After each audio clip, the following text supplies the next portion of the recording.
Well, LifeBlood, this is George G, and the time is right. Welcome to today's guest, strong and powerful Nick Thompson. Nick, are you ready to do this? Hey, I'm ready to do it. How you doing today?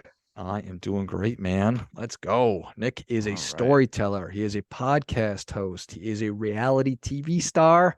I'm excited to have you on. Nick, tell us a little bit about your personal lives, more about your work, why you do what you do. Yeah, so the reality star thing always tricks me up, so I apologize for the chuckle. Sure. So I think what I'll start off by saying then is I'm a normal guy who happened to get a little bit of notoriety and I guess celebrity status from a reality show. But what I really like to focus on and really spend my time on is my podcast, which I launched a few months back. And the goal there is really kind of my life mission is to talk about things that have stigmas around them and sort of give people a safe space and a place to have a conversation about what they're actually feeling or what their experiences are that led them to believe this way. So, I like to spread a lot of awareness around self-care, mental health, a lot of conversations around news and politics, because I think that these things just divide us and they stigmatize these challenges even more. And so I like to use my podcast and use my platform to sort of facilitate these types of conversations and hopefully foster uh, a safe space so people feel comfortable that they can say how they're feeling and be heard. Well, I certainly appreciate that. We are living in a unique time where Mm. we've sort of gotten this thing. It hasn't been thrust upon us because I don't have to use social media, but it's new to all of us. And to some level, we are now all reality TV stars, and we are able to broadcast our lives to the entire world if we are so inclined. And for a lot of people, that's kind of eating our lunch. And so I was excited to bring you on to talk about that because you were an actual reality TV star, and you strike me as a regular guy from the Midwest, like I am, who Yeah. this thing it didn't happen to you, but you have gone through this unique experience. Well, it's funny that you say that because I do say this kind of just happened to me, and ever since it, ever since the release of the show, I do feel like things kind of happened to me. But there's a learning to have there, right? And that learning is that if you take things as they come and you just let the rest happen, you're gonna be okay. Take it day by day. You don't have to have all the answers. And the thing with social media too is having a following. And I went, I think it was 348 people to over 300,000 followers in the course of a month. Hmm. And as someone who posted about 6 or 7 photos of my dog the 3 years before that on social media, that was a culture shock, eye-opening experience. And no matter what you do to prepare yourself for that, you have no idea.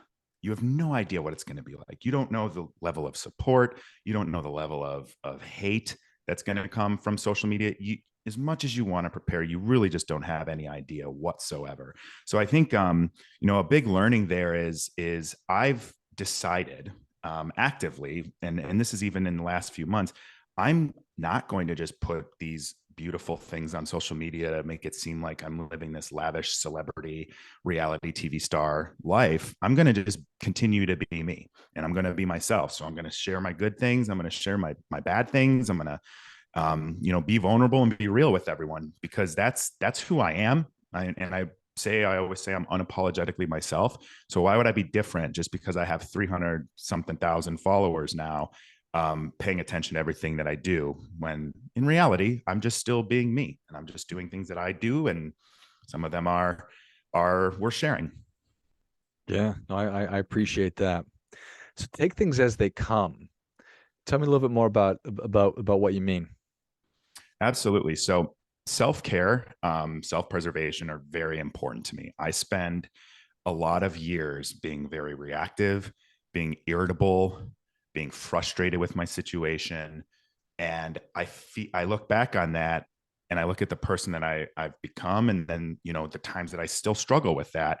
And I realize that, like, I can't control other people. I can't control what my job does. I can't control how someone acts towards me or what they say. But what I can control is how I react to these things. So, as I said earlier, I feel like things just happen to me sometimes. especially lately when, you have so many people that pay attention to your every move. I can't control the outside world. What I can control is how I take it.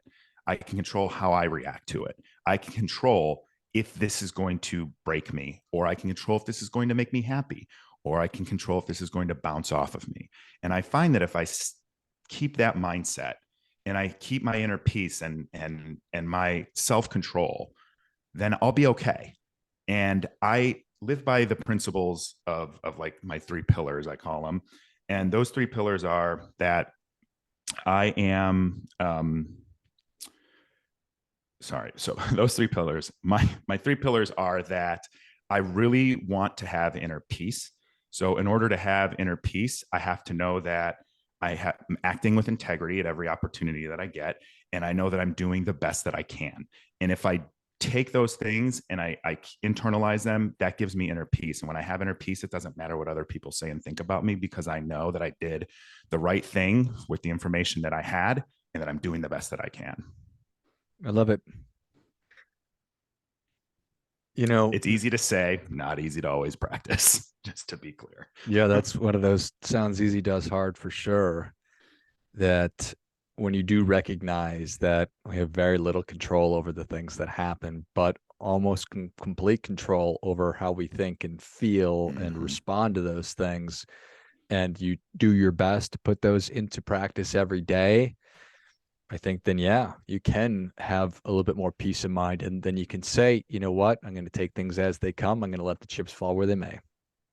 That's exactly right. And that is the most freeing and releasing feeling that I could say I've ever had, when I was finally able to stop caring what people think and what's happening to me, like I could control it. So you make the decision to go on this show. You appear on the show, and the world explodes. You go from hundreds of followers to hundreds of thousands of followers. I mean, I don't know if you can try to prepare yourself for that, but from that time to where we are now, about how long was that, and how long did it take you to sort of work to where you are today? So I'm going to start off by answering that to say I'm very naive. So I was recruited for to be a contestant on Love is Blind through a LinkedIn message that I didn't really take seriously. Huh, And the next thing I know, it's just snowballing. And I'm like, you have to do this interview, you have to do this background check, you have to do this psych exam, you have to all this stuff. And all of a sudden, like a few months go by, and I'm there, right? And it just, again, it's like I just kind of let these things come. I took it day by day. I put that into practice. I wasn't going to be upset if I didn't get selected. I wasn't going to be upset if I went home the second or third day. So from that moment on and going through the experience, I started thinking, I'm like, okay, so I am going to have a platform. And I went and I watched season one. I'm not a big reality TV show person, which is why this is also very ironic. And so I saw the types of followings that people from the season one had, and I saw the types of following people from other shows had. So then it got real. And, I kept telling myself, I'm like, I'll be okay. Like, I'm tough. I trust myself. I didn't do or say or act in any way that I wouldn't act in normal life. So I wasn't worried about it. But then when it happens, and it's just this influx of DMs, comments, criticisms, insults, people behind a keyboard can be incredibly cruel. right. And it's unfortunate because, like, they're projecting. They are saying things they would never have the strength to say to you face to face. And in a lot of cases, it's a bot or it's a third account that someone has. But what really happened for me is, once the first month or two passed, I was just like, I don't know these people. Like, stick to your core values. You did the best you can. You're doing the best you can. And you're trying to get better. And I don't really make excuses when I screw up. I just try to, learn from it, do better, and move on. And so I started getting that mentality probably after like the first month or two. And that helped a lot. And then after that, though, you have to figure out, like, well, who am I going to be on social media? And that is its own challenge, right? Because I'm myself, but myself is not someone who spends a ton of time on social media. So then it's like, well, I'm going to just keep being myself. And the people that want to be here are going to want to be here because I'm providing some sort of value, entertainment, or camaraderie or community to them. So I just kind of started taking that approach.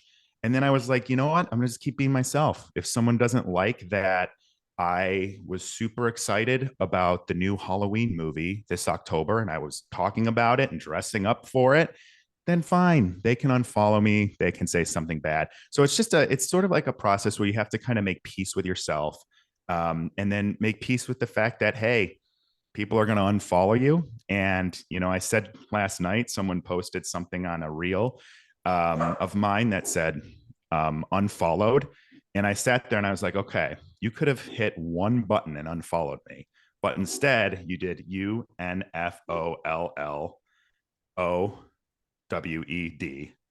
Then, so that's 9 clicks. Then you had to go to my profile, 10. Then you had to unfollow, 11. So if someone wants to spend 11 clicks just to tell me they unfollowed me, that's on them, not me. Yeah, yeah, yeah. There's no doubt about that. It's interesting, right?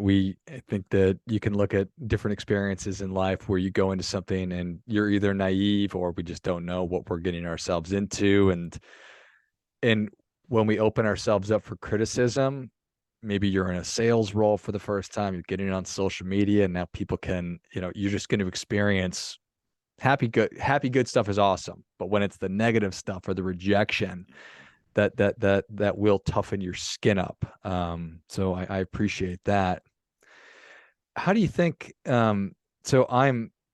It doesn't matter how old you are. I'm 44, and so I'm not native to social media. I was 30 some years old by the first time that I actually got on the platform.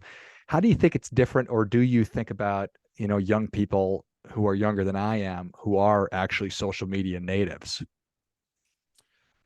So I'm 37. So I grew up in a simpler time when you would select your top friends on MySpace and pick a song in high school to talk about Yes. your friends upsetting you or a breakup of some sort, and you move those around and cause drama among your friend group. That was that was basically how I grew up with Tom. Simpler times for Uh, sure. Right, exactly. So I think the interesting thing now, and this isn't just for, reality stars or, influencers or whatever you want to look at. I think this is for everyone.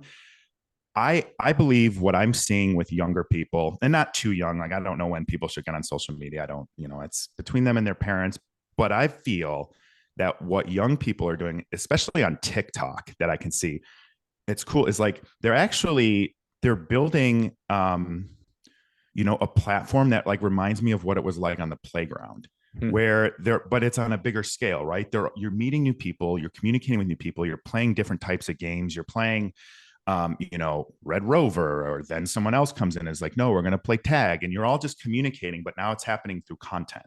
And we're kind of circling around each other. And then I think the really cool thing that younger people are good at with social media is they use it to organize. They use it to organize around a hashtag, around an idea. They Gen Z just came out big time in the midterm elections, and they organized on social media so that they would all get out and vote. So I think like those are the kind of things that they are doing natively, where I have to go and like learn how to do that. I have to learn what I should and shouldn't put in certain types of content. And so I have this really cool way I think about it now. From an Instagram perspective, is my stories are like my group chat with my friends. So if it's something I'd say to my friends or talk about with my friends, I should talk about it on my story. Those people are here to communicate and to have the community with me.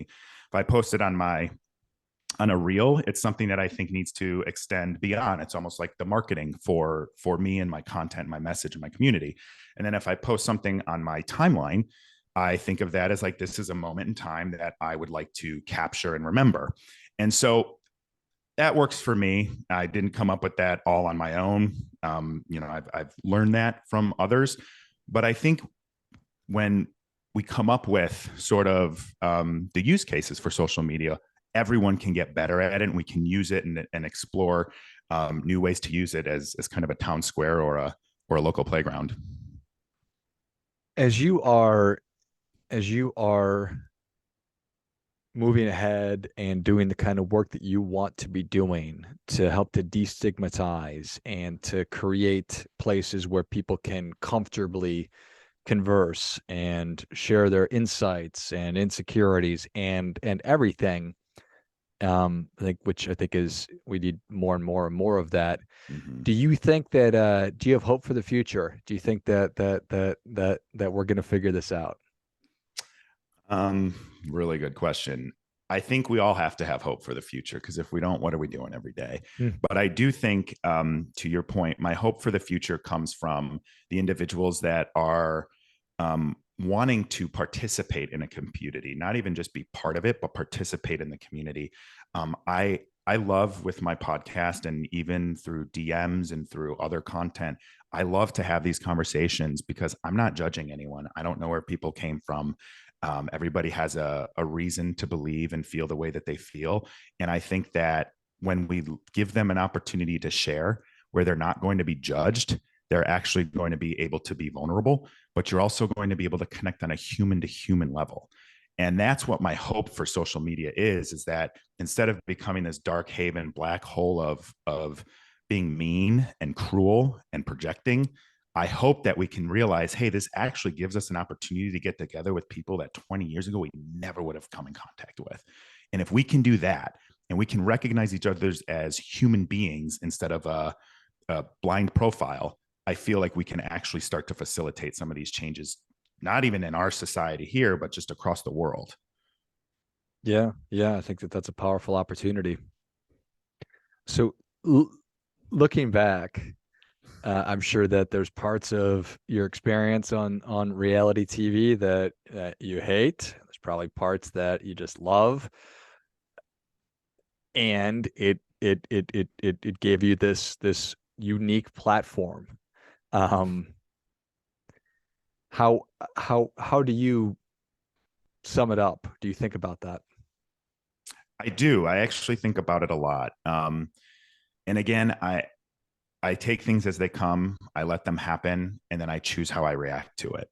Mm. So everything hasn't been kosher, it hasn't been perfect, but this is my path, and I'm excited to be on it. I'm excited to see what comes next, and I'm excited to use whatever platform I have to try and make the world a better place and do the right thing. So from that alone, that's just me with 348 followers, and that's me with 348,000 followers. So I'm just hoping that my message, the way I behave, the way I conduct myself, just helps some other people, and now I can do that more so on a larger scale, hopefully. I love it. Well, Nick, thank you so much for coming on. Where can people learn more about you and how can people engage with you? Obviously, through social Absolutely. media. Yeah, you can definitely engage with me through social media. You can find me on Instagram at nthompson513. You can find my podcast, Conversations with Nick Thompson, on any platform that you listen to podcasts, including YouTube. And I don't go on Twitter because it's a dark, dark place. So connect with me on Instagram if you get the opportunity. And if you listen to the podcast, I'd love to hear what you think. Excellent. Well, if you enjoyed this as much as I did, show Nick your appreciation and share today's show with a friend that also appreciates good ideas. Follow Nick on social media on Instagram. His handle is nthompson513. And then listen to the Conversations with Nick Thompson podcast wherever you listen to your podcasts, and also on YouTube as well. And I will link all of those in the notes of the show. Thanks again, Nick. Thank you. And until next time, remember what we've been talking about: do your part by doing your best.